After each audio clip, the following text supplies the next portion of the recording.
Hello friends, GK गुरु जी अड्डा के YouTube platform पे मैं शैलेश आप सभी का हार्दिक स्वागत करता हूं। प्यारे साथियों, जैसे कि आप सभी को पता होगा 7 जुलाई को आपका सीटेट का एग्ज़ाम होने वाला है।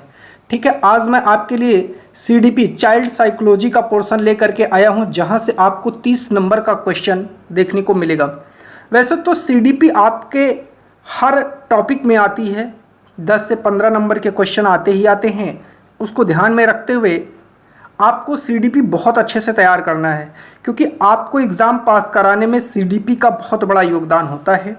तो आइए आज हम लोग चलते हैं अपने टॉपिक पर, और जो भी महत्वपूर्ण टॉपिक हैं हमने उनको इसमें रखा है। ठीक है, ये है पार्ट 1। ऐसे ही आपको पार्ट 2 और पार्ट 3 पार्ट में आपको सीडीपी पूरी कंप्लीट मिलेगी। ठीक है, वीडियो बहुत बड़ी बन सकती है, इसीलिए इसको पार्ट वाइज डिवाइड किया गया है। चैनल पर नए हैं तो सब्सक्राइब कर लीजिएगा, वीडियो को लाइक और शेयर कर दीजिएगा। एक चीज़ और आपको बता देता हूं, अगर इसका आपको पीडीएफ चाहिए जो कि निःशुल्क रहेगा, कोई चार्ज नहीं रहेगा, आपको टेलीग्राम चैनल पर जीके गुरुजी अड्डा लिख करके सर्च करना है, वहां पर जुड़ना है और इसका पीडीएफ आपको मिल जाएगा। ठीक है, चलिए, या तो आप अगर आपको नहीं मिलता है तो आप कमेंट सेक्शन में आकर के कमेंट करिएगा कि मुझे टेलीग्राम चैनल पर लिंक नहीं मिल रहा है, तो लिंक आपको दे दिया जाएगा। चलिए चलते हैं अपने पहले टॉपिक पर। सबसे पहला टॉपिक है हमारा अभिवृद्धि यौन विकास। यहाँ से 2 क्वेश्चन आपके एग्जाम में आते ही आते हैं। इस टॉपिक को आपको बहुत अच्छे से पढ़ना है। ठीक है, 2 नंबर का क्वेश्चन यहाँ से आता ही आता है। चलिए सबसे पहले बात करते हैं हम लोग अभिवृद्धि की। अभिवृद्धि को अंग्रेजी में ग्रोथ कहते हैं, और आपको पता है ग्रोथ का मतलब होता है बढ़ना। जब कोई चीज़ बढ़ती है तो उसे ही कहते हैं growth.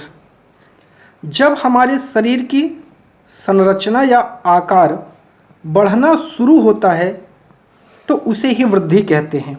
When our body structure और shape starts growing, this is known as growth. ठीक है, चलिए आगे चलते हैं।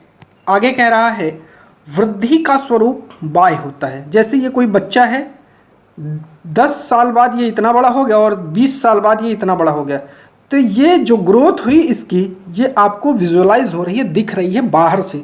तो इसका मतलब जो वृद्धि का स्वरूप है वो बाह्य होता है। वृद्धि कुछ समय के बाद रुक जाती है। जैसे कोई बच्चा है तो देखिए लंबाई उसकी इतनी बड़ी हुई, फिर आगे चल करके इतनी बड़ी हुई। अब कहो इतना बड़ा हो जाए तो वो असंभव है, क्योंकि एक निश्चित समय बाद उसकी लंबाई और चौड़ाई रुक जाती है। हमारे यहाँ कहा जाता है 18 से 20 साल तक के बच्चों की लंबाई में वृद्धि होती है, उसके बाद उनकी वृद्धि अचानक से रुक जाती है। ठीक है, तो ये दूसरा आपका कॉन्सेप्ट हो गया। तीसरा कह रहा है वृद्धि क्रम के अनुसार नहीं चलती है। बिल्कुल, वृद्धि क्रम के अनुसार नहीं चलेगी। देखिए, अगर आप मोटे हो जाएंगे तो लंबाई कम हो जाएगी, पतले हो जाएंगे तो लंबे ज़्यादा हो जाएंगे, ऐसी भी सिचुएशन आती है। उदाहरण, कभी हमारी लंबाई बढ़ती है तो कभी हमारा भार बढ़ता है। अर्थात जो वृद्धि है वो क्रम के अनुसार नहीं चलती है। वृद्धि का मापन या मेजरमेंट किया जा सकता है। उदाहरण, हम लंबाई को माप सकते हैं, हम भार को माप सकते हैं, हम बता सकते हैं कि ये व्यक्ति कितना लंबा है उसको नाप लेते हैं, कितना वजन है उसकी माप कर लेते हैं। तो ये दोनों काम हम लोग वृद्धि में कर लेते हैं। ठीक है, और वृद्धि केवल परिणात्मक होती है, ये भी याद रखिएगा। मोस्ट इम्पॉर्टेंट है, यहाँ से कई बार क्वेश्चन बने हैं। वृद्धि होने से विकास हो भी सकता है और नहीं भी। बहुत महत्वपूर्ण टॉपिक है, बहुत आराम से समझिएगा। अगर आपकी वृद्धि हो रही है तो विकास उसके साथ हो भी सकता है और नहीं भी हो सकता है, ये जाने रहिएगा। जैसे उदाहरण समझिएगा, जब कोई व्यक्ति मोटा होता जा रहा है तो उसकी वृद्धि हो रही है, परंतु जरूरी नहीं है कि मोटा होने से उसका क्रियात्मक विकास भी बढ़े। जो उसके अंदर क्रियात्मक विकास है वो भी बढ़े, ऐसा जरूरी नहीं है। ठीक है, चलिए अब चलते हैं विकास पर। विकास को अंग्रेजी में डेवलपमेंट कहते हैं।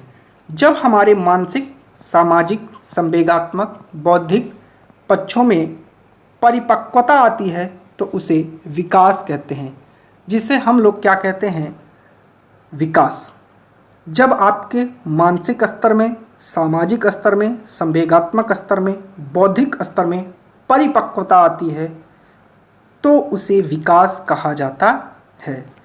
परिपक्वता का मतलब होता है मैच्योरिटी। ठीक है, चलिए ये आपका इंग्लिश में है, where there is a maturity is our mental, social, emotional and intellectual pattern, this is known as development. इसे ही डेवलपमेंट कहते हैं। ठीक है, चलिए विकास का स्वरूप आंतरिक एवं बाह्य दोनों होता है, अर्थात जो वृद्धि है वो बाह्य होती है, जबकि विकास आंतरिक भी होता है और बाह्य भी होता है। जैसे मस्तिष्क आपको बाहर से दिखता है लेकिन उसके अंदर जो भाषा का ज्ञान है वो आंतरिक विकास है। तो ऐसे आप इसको समझ सकते हैं। विकास जीवन भर चलता है। ठीक है, ये development continuous throughout our life, हमारे जीवन पर्यंत चलता है, अर्थात मनुष्य के जन्म से लेकर मृत्यु तक चलने वाली प्रक्रिया विकास कहलाती है। और विकास एक निश्चित क्रम में होता है, याद रखिएगा। इसका उदाहरण समझ लीजिए, विकास निश्चित क्रम में कैसे होता है। हमें अपना जितना विकास करना होता है उतना तो हो जाता है, मानसिक विकास, सामाजिक विकास, जितना हम चाहेंगे उतना ही होगा। जैसे अब आपको अंग्रेजी अगर नहीं सीखना है तो कहाँ से आप सीख सकते हैं, ये आपके मानसिक विकास पर निर्भर करता है कि आप उस क्षेत्र में अपना विकास चाहते हैं कि नहीं।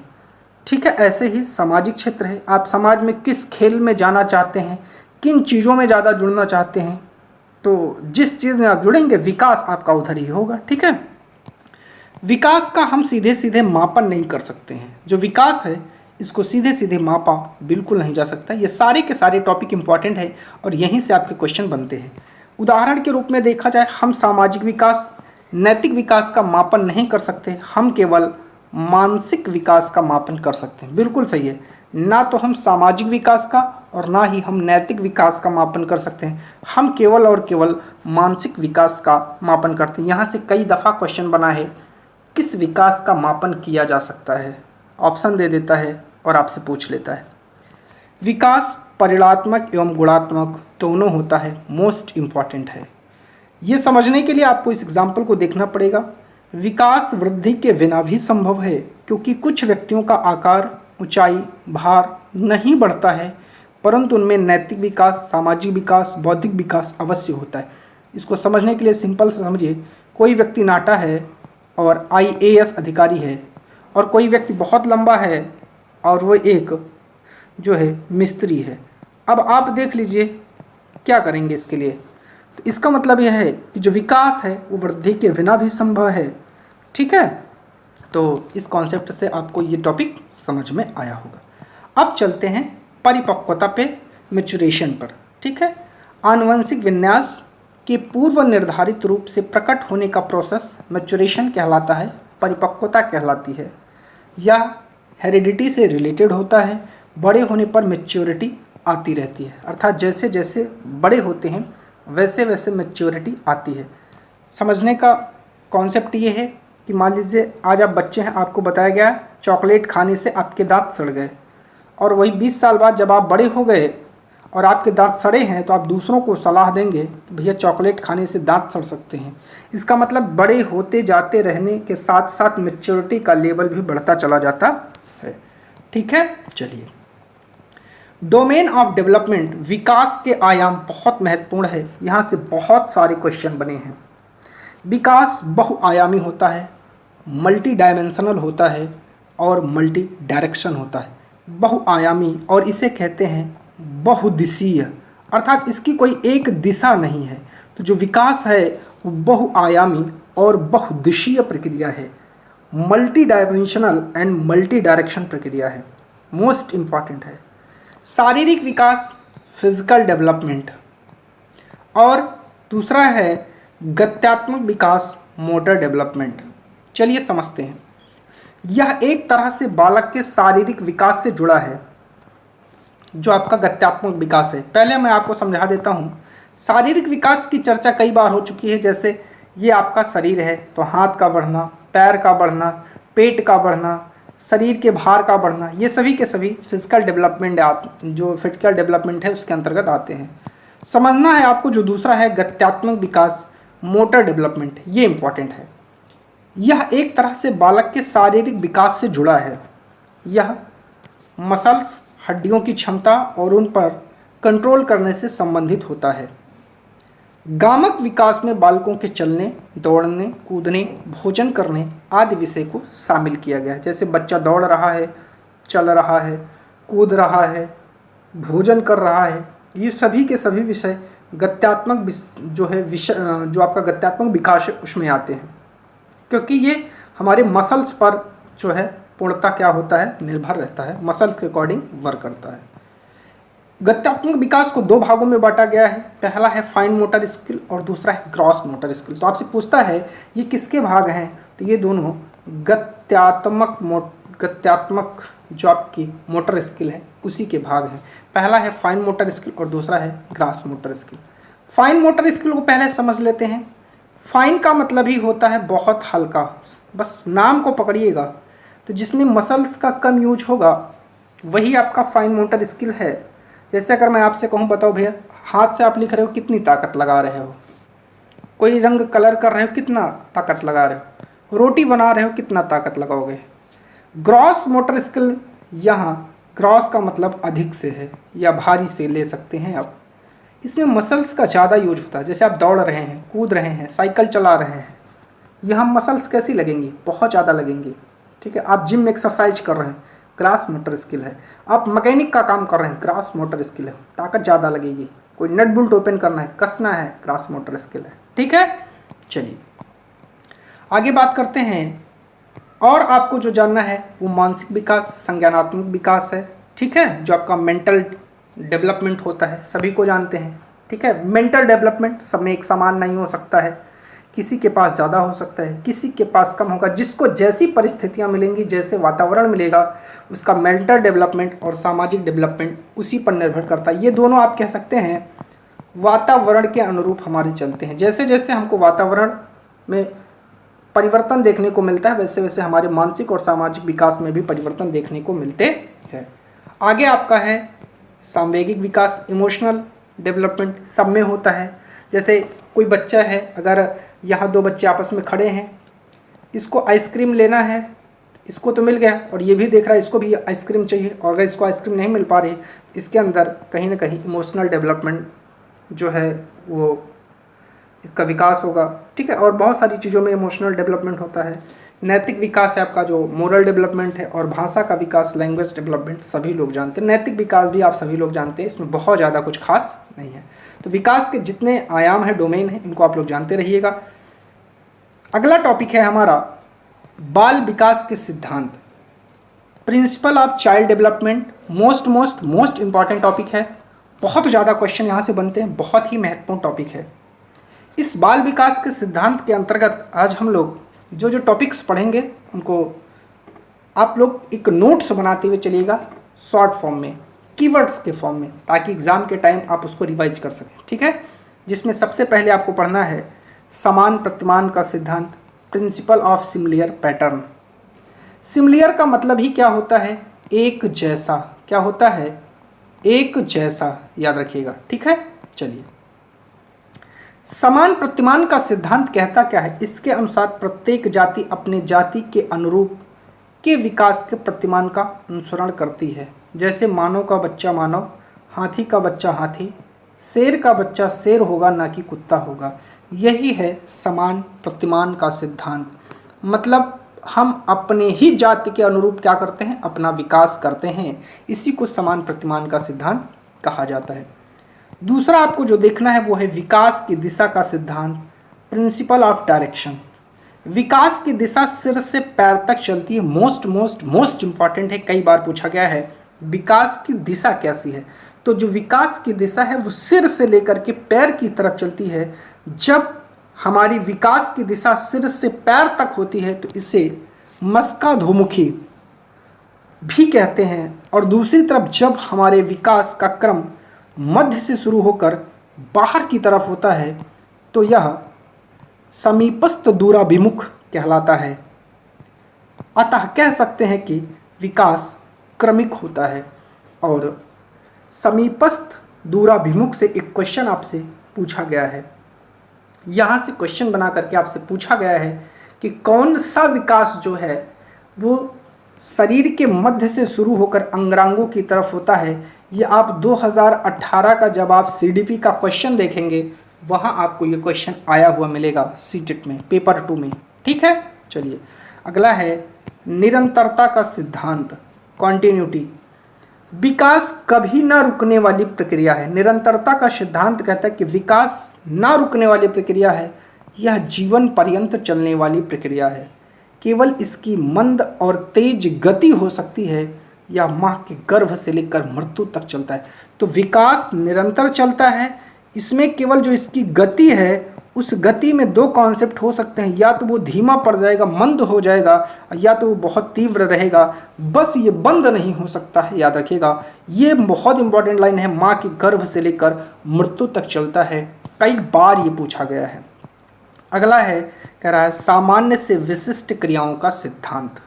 ठीक है, जनरल टू स्पेसिफिक, बहुत इंपॉर्टेंट है। हमारा विकास सदैव सामान्य से विशिष्ट क्रियाओं की ओर चलता है, ना कि विशिष्ट से सामान्य की ओर। बहुत इंपॉर्टेंट है, आपसे क्वेश्चन पूछा जाता है कि जो विकास है वो सदैव विशिष्ट से सामान्य चलता है, सामान्य से विशिष्ट चलता है, विशिष्ट से विशिष्ट चलता है, विशिष्ट से सामान्य चलता है, सामान्य से विशिष्ट चलता है। तो आपको याद रखना है कि जो विकास है वो सदैव सामान्य से विशिष्ट की ओर चलता है, ना कि विशिष्ट से सामान्य की ओर। कई बार पूछा जाता है, जैसे उठना, बैठना, चलना और दौड़ना, इसके एग्जाम्पल हैं।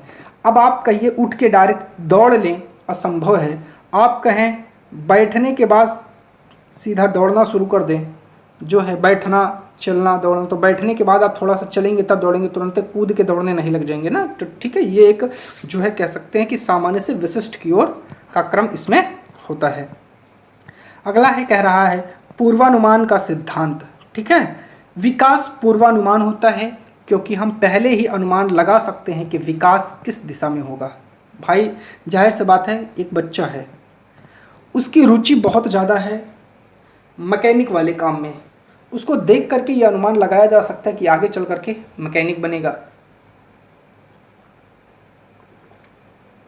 एक बच्चा है, छोटे छोटे बच्चों को देखता है तो उसको पढ़ाने का प्रयास करता है, तो आगे चल करके उसको ये अनुमान लगाया जा सकता है ये बहुत अच्छा अध्यापक बनेगा। ठीक है, तो विकास का पूर्वानुमान भी लगाया जा सकता है। अगला कह रहा है एकीकरण का सिद्धांत, यूनिटरी प्रोसेस। क्या है? बच्चों में एकीकरण का गुण पाया जाता है। जब हम किसी एक काम को करने के लिए अपने हाथ और पैरों को एक साथ मिलाकर के काम करते हैं तो एकीकरण कह रहा है। मतलब एकीकरण का मतलब हाथ और प्लस पैर, इन दोनों को मिला करके जब आप करते हैं एक काम तो यही कहलाता है एकीकरण। ठीक है, यही है एकीकरण का सिद्धांत। चलिए, व्यक्तिगत विभिन्नता का सिद्धांत, बहुत इंपॉर्टेंट टॉपिक है, ये बहुत इंपॉर्टेंट है। इंडिविजुअल डिफरेंसेस बहुत ज़्यादा इंपॉर्टेंट है, यहाँ से बहुत ज़्यादा क्वेश्चन बने हैं। बच्चों का विकास व्यक्तिगत विभिन्नता के अनुसार चलता है। किसी में विकास की गति तेज तो किसी में कम होती है। जाहिर सी बात है, एक ही क्लास में 50 बच्चे हैं, एक जैसी कैटेगरी के 50 बच्चे नहीं होते हैं। अब ये जो नोट है ये आपको बहुत महत्वपूर्ण भूमिका अदा करेगा। बच्चों के विकास में individual differences heredity and environment की पारस्परिकता पर डिपेंड करता है। इन्हीं दोनों की वजह से इंडिविजुअल डिफरेंसेस होते हैं। किसकी वजह से? तो हेरिडिटी एंड एनवायरनमेंट, याद रखिएगा।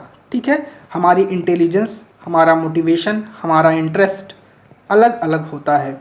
जो भी बच्चे होते हैं उनकी इंटेलिजेंस, उनका मोटिवेशन और उनका इंटरेस्ट एक जैसा कभी नहीं हो सकता है, अलग अलग होते हैं। ठीक है, चलिए अगला टॉपिक है वर्तुलाकार बनाम रेखीय प्रगति। ठीक है, तो यहाँ से भी आपसे कई बार क्वेश्चन पूछे गए हैं, आइए देखते हैं। विकास कभी भी रेखीय नहीं होता, मतलब वह कभी सीधी रेखा में नहीं चलता। मोस्ट इंपॉर्टेंट है, कई बार क्वेश्चन बने, क्या विकास सीधी रेखा में जो है चलता है? नहीं, विकास सीधी रेखा में कभी नहीं चलता है। उसकी गति धीमी तो कभी तेज चलती है, याद रखिएगा, बहुत इंपॉर्टेंट है, यहाँ से क्वेश्चन बने हैं। अगला है अंतर, ठीक है, जो आप कह सकते हैं इंटर डेवलपमेंट, अंतर संदर्भित विकास का सिद्धांत, ठीक है। शारीरिक, बौद्धिक, संवेगात्मक, सामाजिक, ठीक है, और अन्य प्रकार के विकास अंतर संबंधित और परस्पर निर्भर होते हैं, याद रखिएगा, ठीक है। इंटर डेवलपमेंट जिसको कहते हैं, ठीक है। ये थे आपके विकास के सभी सिद्धांत। अब चलते हैं विकास की अवस्थाएं, स्टेजेस ऑफ चाइल्ड डेवलपमेंट। कौन कौन से स्टेजेज हैं जिससे होकर एक चाइल्ड गुजरता है। सबसे पहला होता है प्रसव पूर्व अवस्था, जिसे 9 महीने या 280 दिन की अवस्था कहा जाता है। कई बार क्वेश्चन पूछा गया है कि प्रसव पूर्व अवस्था कितने महीने या कितने दिन की होती है, तो 9 महीने 20 दिन की होती है। यह अवस्था माता के गर्भाधान से शुरू होती है, याद रखिएगा। दूसरी स्टेज है शैशवावस्था, ठीक है, जन्म से 2 वर्ष। कभी कभी इसको पूछ लिया जाता है इन्फेंसी स्टेज किसको कहते हैं, तो ये शैशवावस्था को ही कहा जाता है। ये जन्म से 2 वर्ष तक चलती है और ये बहुत महत्वपूर्ण अवस्था है। ये भी इस अवस्था में शिशु पूर्ण रूप से माता पिता पर निर्भर रहता है और उसका व्यवहार मूल प्रवृत्तियों पर है। और मैकडूगल ने 14 मूल प्रवृत्तियां बताई हैं, याद रखिएगा। मूल प्रवृत्तियां का मतलब जैसे कह सकते हैं अंगूठा चूसना, ठीक है, कोई भी चीज़ पाना मुंह में डाल लेना, ठीक है, और अगर उसको कहीं जाना है तब भी माता पिता पर निर्भर है, कुछ खाना है तब भी माता पिता पर निर्भर है, तो पूर्ण रूप से वो माता पिता पर निर्भर है। तेज शारीरिक विकास, मानसिक विकास और अधिगम की जो अवस्था है, अर्थात शारीरिक विकास बहुत तेज होता है, मानसिक विकास बहुत तेज होता है और अधिगम बहुत तेज गति से होता है। और नैतिकता का अभाव होता है। नैतिकता का मतलब कह सकते हो उसमें कोई मोरलिटी नहीं, उसमें कोई दया और धर्म नहीं होता है। वो आपके बाल को पकड़ करके खींच लेगा, आपको नोच लेगा, ठीक है, उसमें ऐसी मोरलिटी, नैतिकता का कोई भाव नहीं होता है। चलिए अगला जो है तीसरा आपका पूर्व बाल्यावस्था 2 से 6 वर्ष की है। ये भी इम्पॉर्टेंट है, कई दफ़ा यहाँ से भी क्वेश्चन बने हैं। जैसे इसमें बच्चा अनुकरण द्वारा सीखता है, ठीक है। इस अवस्था में जिज्ञासा ज़्यादा होती है, बहुत ज़्यादा जिज्ञासु प्रवृत्ति का होता है। जैसे बहुत सारे ऐसे क्वेश्चन पूछता है जो उसको लगता है कि क्या मैं भी हवा में उड़ सकता हूँ, अच्छा ये पंखा है, पंखा कैसे बना होगा, टीवी कैसे बनी, टीवी आई कहाँ से, ऐसे बहुत सारे क्वेश्चन वो करता है। इस अवस्था को खिलौनों की अवस्था भी कहते हैं और कभी कभी आपसे टॉय एज लिख करके भी पूछ लेता है, तो याद रखिएगा, ठीक है। अगला है यह भाषा अर्जन का सबसे संवेदनशील चरण है। पूछता है भाषा अर्जन के लिए सबसे सेंसिटिव पीरियड या सबसे संवेदनशील चरण कौन सा है, तो वो यही होता है, याद रखिएगा। इस अवस्था में बच्चे कल्पनाशीलता वाले गेम्स में एक्टिव रूप से भाग लेते हैं। कल्पनाशील, जो कल्पना में लीन वाला गेम है उसको बहुत ज़्यादा खेलते हैं। जैसे मैं पुलिस बन जाऊं, सबको गोली मारने लगूं, चोर, ये सब अनेकों प्रकार के ऐसे बहुत सारे ख्याल उसके मन में आते हैं। इस प्रकार के गेम वो खेलता है। इसके बाद अगला है उत्तर बाल्यावस्था, जिसे बाल्यावस्था कहा जाता है, ठीक है। 6 से 12 तक की अवस्था को हम लोग उत्तर बाल्यावस्था, बाल्यावस्था के नाम से जानते हैं। चलिए बहुत इम्पॉर्टेंट है, इसमें तार्किक चिंतन, लॉजिकल थिंकिंग की अवस्था होती है, अर्थात इसमें हर चीज़ में वो तर्क निकालता है। ये कलम है, कैसे बनी, क्यों बनी, किस लिए बनी, क्या काम है, ठीक है, ऐसे हर चीज़ों में वो तर्क निकालेगा। आरंभिक स्कूल की एज है, सभी को पता है, बच्चा इसी में स्कूल जाता है। गंदी अवस्था भी इसे कहा जाता है, पूछा जाता है क्वेश्चन। स्फूर्ति की अवस्था या स्मार्ट एज भी इसे कहते हैं, कभी कभी स्मार्ट एज के नाम से पूछ लेता है। खेलों की अवस्था, गेम स्टेजेस ही इसे कहा जाता है। संग्रहण की प्रवृत्ति इसमें बहुत ज़्यादा विकसित होती है। जैसे कहीं अपने रिश्तेदार के घर गया, कुछ खिलौने मिले, उठा लाया रख लिया, फिर दूसरी जगह कहीं गया, वहाँ कुछ खिलौने मिले, उठा लाया अपने घर में रख लिया, फिर कहीं गया, कुछ रास्ते में उसको मिला, उठा लाया अपने घर में रख लिया। अर्थात वो चीज़ों को कलेक्ट करने का काम करता है, संग्रहण करने का काम करता है, याद रखिएगा। इसे टोली, समूह या गैंग की अवस्था भी कहते हैं, अर्थात उसके मित्रों की, अपने 8-10 मित्रों की एक टोली बनाए रहेगा, उनके साथ खेलेगा, घूमेगा, ठीक है, अपनी सारी बातों को उनसे शेयर करेगा, तो इसीलिए इसको टोली, समूह या गैंग की अवस्था कहते हैं। इसे जीवन का अनोखा काल, यूनिक पीरियड भी कहा जाता है। मोस्ट इम्पॉर्टेंट है, पूछता है जीवन का अनोखा काल किसे कहा जाता है। जो बाल्यावस्था है, जो चाइल्डहुड है, इसे ही कहा जाता है। बहुत ज़्यादा क्वेश्चन यहाँ से बने हैं, कई बार बने हैं। किशोरावस्था, जिसे हम लोग एडोलेसेंस भी कहते हैं, 12 या 13 से लेकर के 18 वर्ष तक मानी गई है। जीवन का सबसे कठिन काल, संघर्ष, तनाव, आंधी तूफान और उलझन की अवस्था भी इसे कहा जाता है। और ये कहा किसने है? Stanley hall. स्टेनले हॉल एक व्यक्ति हैं जिन्होंने कहा है। कभी कभी ये आपसे पूछ लेता है किसका कथन है ये कहने वाले स्टेनले हॉल महोदय हैं, याद रखिएगा। संघर्ष, तनाव, आंधी तूफान और उलझन की अवस्था। किशोरावस्था बहुत महत्वपूर्ण है, यहाँ से बहुत ज़्यादा क्वेश्चन भी बनते हैं। ठीक है, सारी स्टेजेस आपकी बहुत महत्वपूर्ण है, इसमें कोई स्टेजेस ऐसी नहीं है जिसको हम कहते हैं यहाँ से क्वेश्चन नहीं बनते, हर जगह से क्वेश्चन बने हैं। विषमलिंगी आकर्षण होता है। हाँ, जो चाइल्डहुड है, यहाँ अभी एक चीज़ आपको बता देता हूँ। जो चाइल्डहुड है मतलब जिसे हम लोग कहते हैं 6 से 12 की अवस्था, ठीक है, उसमें बच्चा विषमलिंगी नहीं होता, समलिंगी होता है। मतलब लड़के लड़की के प्रति आकर्षण होता है, लड़कियों के प्रति नहीं। लेकिन इसमें विषमलिंगी आकर्षण होता है, बालक बालिकाओं के प्रति आकर्षित होते हैं। इस अवस्था को स्वर्णकाल या गोल्डन एज के नाम से भी जाना जाता है। इस अवस्था में वीर पूजा, ठीक है, हीरो वर्शिप की भावना होती है। और इस अवस्था में बच्चे अमूर्त चिंतन, अब्स्ट्रैक्ट थिंकिंग करते हैं। आपसे पूछता है अमूर्त चिंतन की अवस्था क्या होती है, तो वही जो आपकी एडोलेसेंस है, यही आपकी किशोरा अवस्था ही अमूर्त चिंतन की अवस्था होती है, याद रखिएगा। चलिए अगला बहुत ही महत्वपूर्ण टॉपिक है बुद्धि। मान के चलिएगा सीटेट में बुद्धि से 4 से 5 क्वेश्चन आपको देखने को मिलते हैं। चैप्टर बहुत इम्पॉर्टेंट है और बहुत थोड़ा सा कठिन चैप्टर है, लेकिन इसको बहुत ही आसान तरीके से हमने इसको सेट करने का प्रयास किया है, चीज़ों को रखने का प्रयास किया है। चलिए, अंग्रेजी में इसे इंटेलिजेंस कहते हैं।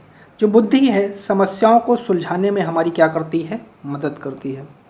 बुद्धि से व्यक्ति तर्क करता है, सोचता है और जो कल्पना करता है, इमेजिनेशन करता है। तो व्यक्ति सोचता है और जो कल्पना करता है वो बुद्धि के माध्यम से ही करता है। ठीक है, चलिए आगे कह रहा है जो बुद्धि है बहुआयामी और कठिन योग्यताओं का एक सेट है। मल्टी डायमेंशनल कॉम्प्लेक्स कैपेबिलिटीज़, इनका एक सेट होती है बुद्धि। बुद्धि स्थायी भी है और परिवर्तनशील भी है, ये भी आपसे पूछा जाता है। बुद्धि अनुकूलन स्थापित करने में सहायता भी करती है, याद रखिएगा। अब आपसे पूछा जाता है टाइप्स ऑफ इंटेलिजेंस, बुद्धि के प्रकार कितने हैं? आइए देखते हैं। सबसे पहले चलते हैं थॉर्नडाइक महोदय पर। इनसे कई बार क्वेश्चन बने हैं। थॉर्नडाइक महोदय के अनुसार 3 प्रकार की बुद्धि होती है, याद रखिएगा। पहला इन्होंने कहा है मूर्त बुद्धि, जिसे कंक्रीट इंटेलिजेंस कहते हैं। मूर्त बुद्धि से अभिप्राय जो चीज़ें हमारे सामने होती है। मूर्त का मतलब होता है सामने से देखें, सामने देख सकें, जिसको सामने से देख सकें वही मूर्त है।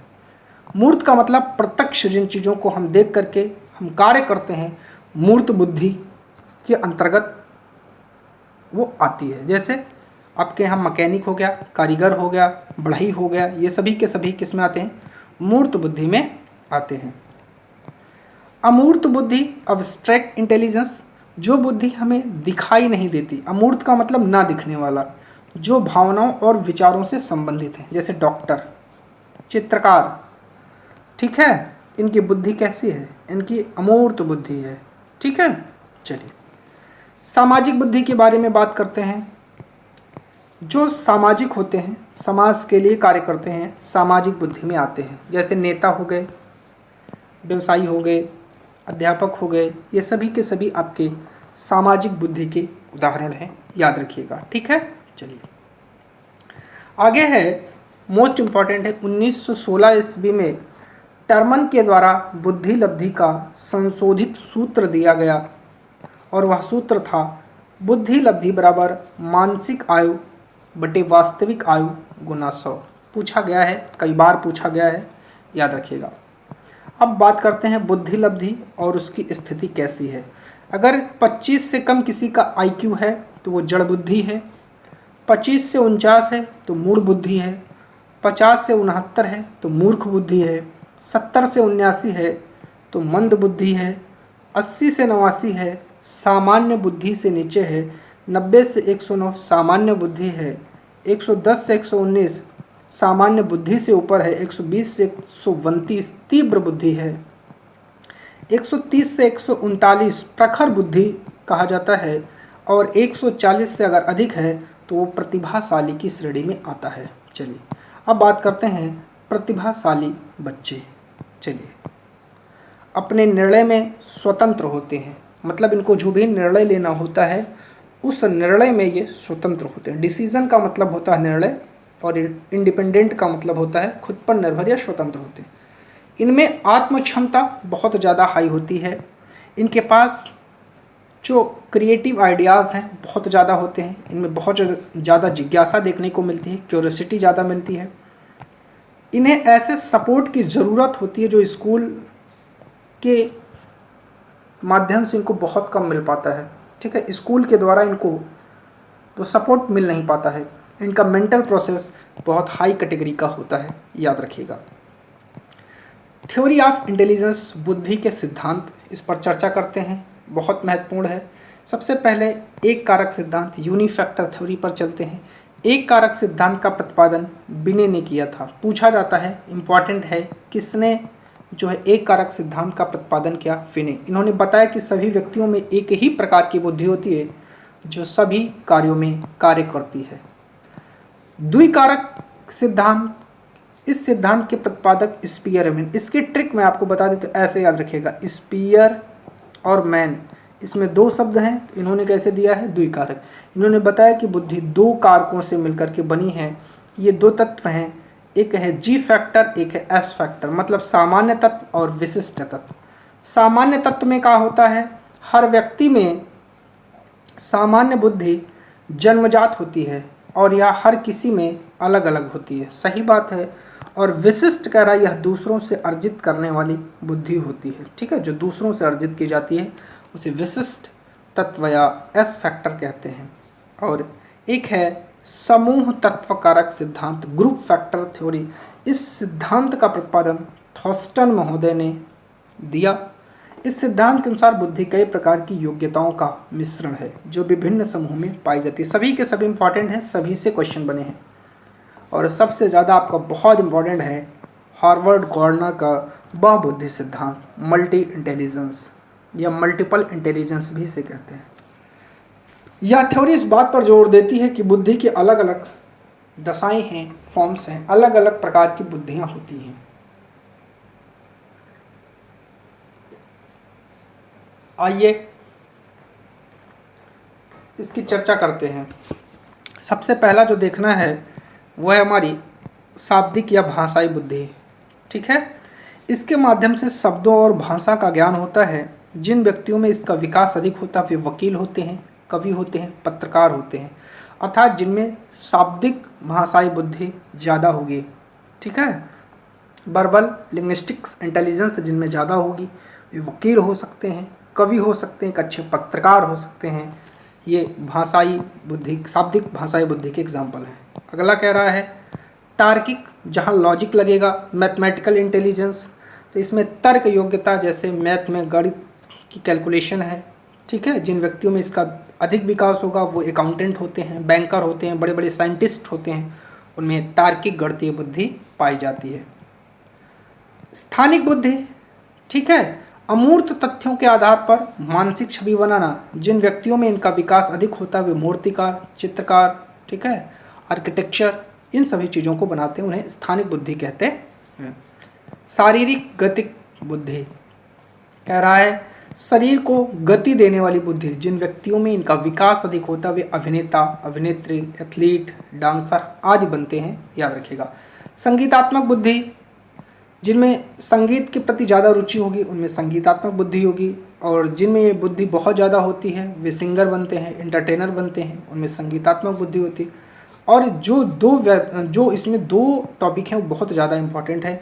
एक होती है अंतर्वैयक्तिक, ठीक है, और एक होती है अंतःवैयक्तिक। तो जो अंतर्वैयक्तिक होती है, इंट्रापर्सनल होती है, और एक होती है इंटरपर्सनल। आपको इसको बहुत अच्छे से समझना है। तो अंतर्वैयक्तिक बुद्धि, इंटरपर्सनल इंटेलिजेंस, इसके द्वारा, इसको अंग्रेजी में याद करिएगा, दिक्कत हो सकती है। इंटरपर्सनल, इसके द्वारा दूसरे व्यक्ति के साथ कैसे इंटरेक्ट किया जाए यह पता चलता है। जिन व्यक्तियों में इनका विकास अधिक होता है वे नेता, सामाजिक कार्यकर्ता आदि बनते हैं, याद रखिएगा। चलिए अगला है इंट्रापर्सनल इंटेलिजेंस, अंतःवैयक्तिक बुद्धि। इसके द्वारा खुद के साथ इंटरेक्ट किया जाता है। जिन व्यक्तियों में इसका विकास अधिक होता है वे आध्यात्मिक गुरु बनते हैं। ठीक है, इनमें बहुत ज़्यादा कन्फ्यूज़न होता है, याद रखिएगा इसी दोनों में। प्रकृतिवादी जो बुद्धि है, इस बुद्धि के लोग प्रकृति की बहुत नज़दीक होते हैं। जिन व्यक्तियों में इनका विकास अधिक होता है वे किसान बनते हैं, याद रखिएगा। अस्तित्ववादी बुद्धि, इस बुद्धि के व्यक्ति हर चीज़ के अस्तित्व के बारे में सोचते हैं, जैसा हम इस दुनिया में क्यों आए हैं, भगवान कौन है। जिन व्यक्तियों में इनका विकास अधिक होता है वे साधु संत और फिलोसफर या दार्शनिक बनते हैं।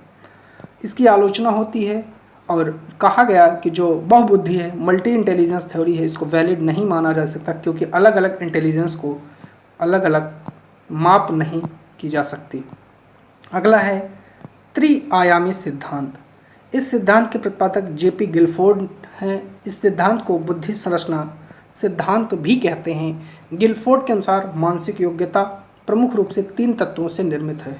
एक है विषय वस्तु, एक है संक्रिया और एक है उत्पाद, मतलब कंटेंट, ऑपरेशन और प्रोडक्ट। ये इंपॉर्टेंट है, कई बार यहाँ से क्वेश्चन बने हैं, याद रखिएगा।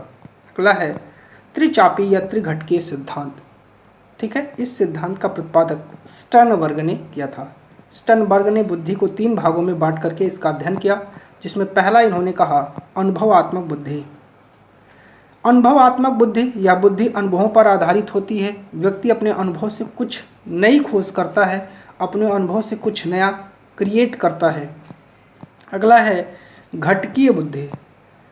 घटकीय बुद्धि, जो इस बुद्धि वाले व्यक्ति हैं वो कल्पना शक्ति से बहुत कुछ सोच लेते हैं। ये अमूर्त बुद्धि वाले व्यक्ति होते हैं। ये व्यक्ति, ऐसे लोग हर चीज़ के पीछे क्या कारण है उसको जानने का प्रयास करते हैं कि ये चीज़ किस कारण से ऐसी है। अगला है संदर्भात्मक बुद्धि। संदर्भात्मक बुद्धि, व्यक्ति इसमें सूचनाओं के इस ढंग से उपयोग करने में सफल हो जाता है जिसको उसको अधिक से अधिक लाभ हो। यह व्यक्ति पर्यावरण के साथ समायोजन रखते हैं और व्यवहारिक होते हैं। अगला टॉपिक है आपका लर्निंग, और ये बहुत ही महत्वपूर्ण टॉपिक है लर्निंग। यहाँ से भी बहुत ज़्यादा क्वेश्चन आपके एग्ज़ाम में बनते हैं। आइए इस टॉपिक को हम लोग सीखते हैं। अधिगम जन्म से लेकर मृत्यु तक चलने वाली एक प्रक्रिया है। व्यक्ति प्रत्येक परिस्थितियों से सीखता है, अपने व्यवहार में परिवर्तन करता है, यही सीखना है। इसीलिए हम कह सकते हैं परिस्थिति के अनुसार अपने व्यवहार में परिवर्तन लाना ही सीखना है। ठीक है, चलिए आगे चलते हैं। इम्पॉर्टेंट कुछ पॉइंट्स हैं जिनमें सीखना अनुकूलन या एडॉप्टेशन की एक प्रक्रिया है, सीखना सार्वभौमिक प्रक्रिया है, सीखना व्यवहार में परिवर्तन है, सीखना एक मानसिक प्रक्रिया है, मेंटल प्रोसेस है। अगला कह रहा है स्कूल में अधिगम में परिवेश से सहभागिता द्वारा कौशलों और ज्ञान का अर्जन पर अधिक बल देना चाहिए। सार्थक जो अधिगम है वो क्या है, मीनिंगफुल लर्निंग में से एक समस्या पर विविध तरीकों से विचार करने के लिए प्रोत्साहित या इनकरेजिंग करना है। अधिगम अधिक सार्थक और प्रभावशाली होता है अगर वह मुख्यतः स्वनिर्देशित सेल्फ डायरेक्टेड हो। यहाँ से क्वेश्चन बहुत बार बने हैं। प्रारंभिक कक्षाओं में शिक्षण अधिगम प्रक्रिया के लिए करके सीखना लर्निंग बाय डूइंग दृष्टिकोण बेहतर है। अधिगम के लिए विद्यालय के सामाजिक अवसरों में भागीदारी महत्वपूर्ण है। अधिगम मुख्य रूप से एक सामाजिक क्रिया है। प्रभावी अधिगम के लिए शिक्षार्थी की सक्रिय भागीदारी की आवश्यकता होती है। सार्थक अधिगम मीनिंगफुल लर्निंग में विश्लेषण, समालोचनात्मक सोच और समस्या समाधान analysis, critical thinking, problem solving की प्रक्रियाएं शामिल हैं। अधिगम वक्र, कर्व ऑफ लर्निंग, इसको जानते हैं। जब अधिगम की मात्रा, प्रभाव, क्षमता आदि को किसी माध्यम, ग्राफ, आरेख से प्रदर्शित किया जाता है तो वह अधिगम वक्र कहलाता है। इसमें अधिगम की न्यूनता या अधिकता या शून्य स्थिति को व्यक्त की जाती है। अधिगम के जो वक्र हैं वो 4 प्रकार के होते हैं। पहला है सरल रेखीय वक्र। इसमें सीखने की गति एक समान होती है, जैसे इस तरीके से ये बनता है। उन्नतोदर्वक, इसमें सीखने की गति शुरू में तेज और उच्चतम बिंदु पर पहुंचने के बाद सीखने की गति धीमी, पहले ऐसे जाएगा और फिर ऐसे डाउन हो जाएगा।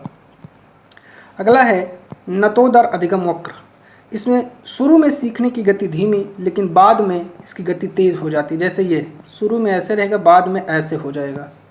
और मिश्रित अधिगम वक्र, इसे यश प्रकार का वक्र भी कहा जाता है, इसमें शुरू में अधिगम की गति तेज या धीमी और अंत में अधिगम की गति तेज या धीमी, दोनों तरह के हो सकते हैं। इसमें उन्नतोदर व नतोदर अधिगम का मिला जुला रूप ये होता है। अधिगम का पठार, जो इसके पठार हैं उस पर चर्चा करते हैं। अधिगम पठार, लर्निंग प्लेटो, इनमें सीखने की गति रुक जाती है, यानी उसमें ना तो उन्नति होती है और ना ही अवनति। अधिगम के पठार में अधिगम की गति 0 होती है। शिक्षण के स्तर, लेवल्स ऑफ टीचिंग, शिक्षण को 3 स्तरों में बांटा गया है। स्मृति स्तर या हर्बर्ट ने दिया था, इस स्तर में बच्चे के रटने पर बहुत ज़्यादा बल दिया जाएगा। ये शिक्षण अधिगम प्रक्रिया का सबसे निचला स्तर है।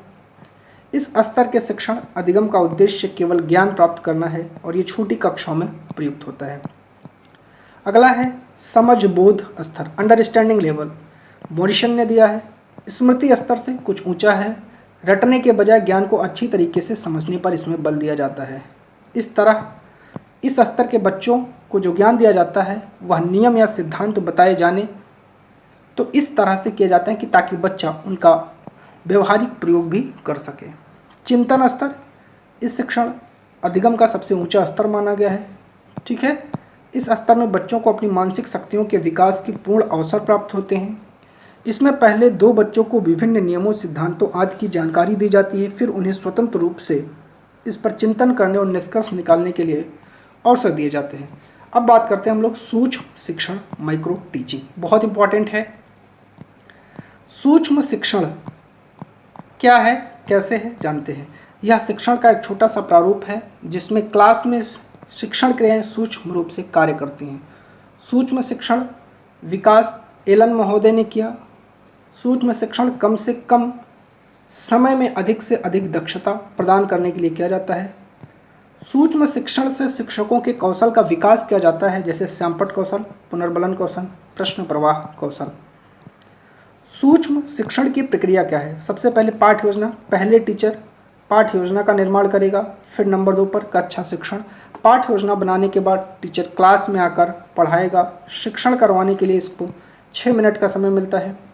प्रतिपुष्टि, फीडबैक देने के लिए 6 मिनट, पुनः पाठ योजना, इसमें 12 मिनट, पुनः शिक्षण 6 मिनट, पुनः प्रतिपुष्टि 6 मिनट।